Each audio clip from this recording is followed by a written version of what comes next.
As an event organizer, managing your agenda and collaborating with your team can be very difficult. But in today's video, we're going to show you how to manage your agenda for your conference or event using Airtable and some of the amazing ways that you can output that information.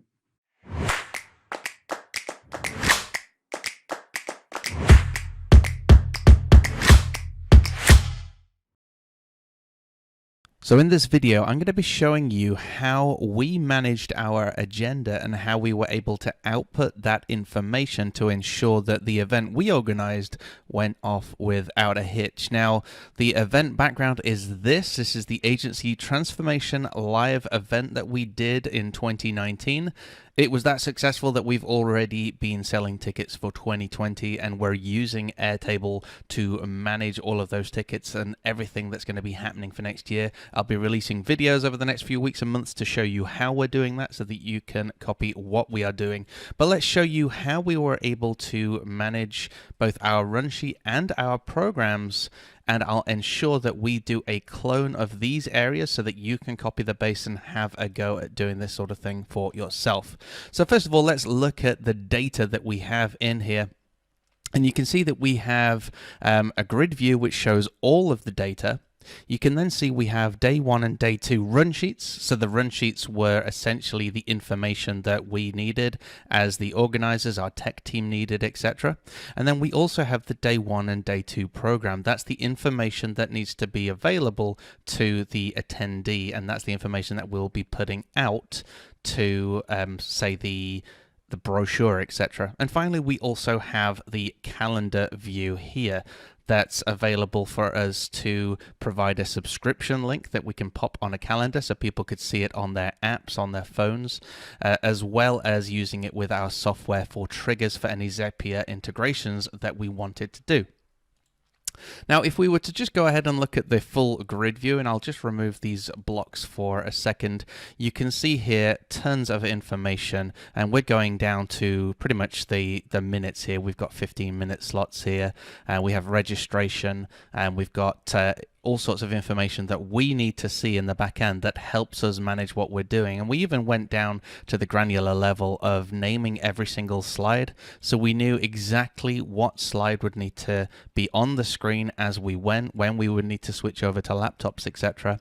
And then our technical team would go through checking these off as they went through so that we knew that we'd performed that particular action and we knew what was coming up next. So this is the full list that shows us essentially all 3 days. We had a setup day, a very basic setup day, and then we actually had the full event itself with all of this going on, which was really handy to have all of this information, and we could see it at quick glance. We then created these two views for our run sheets. So these are the specific day 1 and day 2 run sheets, which then formed part of our print off that we were able to do, as well as showed up in the app so that we could tick through all of these. This is day 2. And we can also then see the actual program data view as well. So you see here, we've got start time, etc. We have who's speaking, we've got the track, and we also have any sponsor logos that we may or may not want to use on the program. If we then finally jump down to the calendar view as well, you can see here a very basic calendar view that we were able to use. And the great thing about something like Airtable is you can either download the iCal, or you can actually create a shareable calendar link, which will allow you to use this in, say, Google Calendar or your iCal on your Mac or whatever you're using. And you can add this subscription link, here, that will show all of this information live in your calendar, which is absolutely phenomenal and really useful for if you are running around at your show and you have everything in, say, the agenda view on your calendar in your app and you're not having to use third-party apps, etc. Now, with all of this data, we were then able to create these blocks that you can see here, and we'll show you what these blocks look like. The first block here is the actual program that we used to print off the programs for everybody, and we did this on the very last day before the event on a high resolution printer because we were then happy that everything was ready to go. So I'm just going to click on edit the layout, and you can see what the output is here. We have a picture, we're pulling through the day, And then we've got our start time, our end time, the information that we want to give them about this particular slot on the agenda. We have our speakers listed.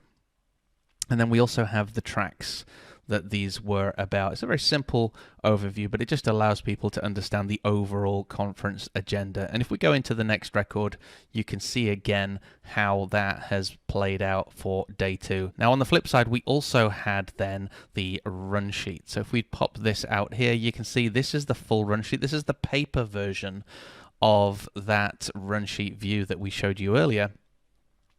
Obviously, some people or most people were using the app, but there is nothing better than also having a printed version of what you're doing so people can make notes on it. Things do change during the event, and also people do have that satisfaction of being able to cross things off of a list physically with a pen. So we made sure that we had several printed copies of this. Now, like I said, we're going to make this base, this part of the base available to you so you can actually clone this and work out how to do something for yourself like this.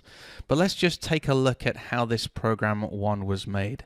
If we go through field by field, we have the title of the particular item on the agenda. We then relate it to the speaker. We have our speaker data up here. That's all our speakers. That's a related table.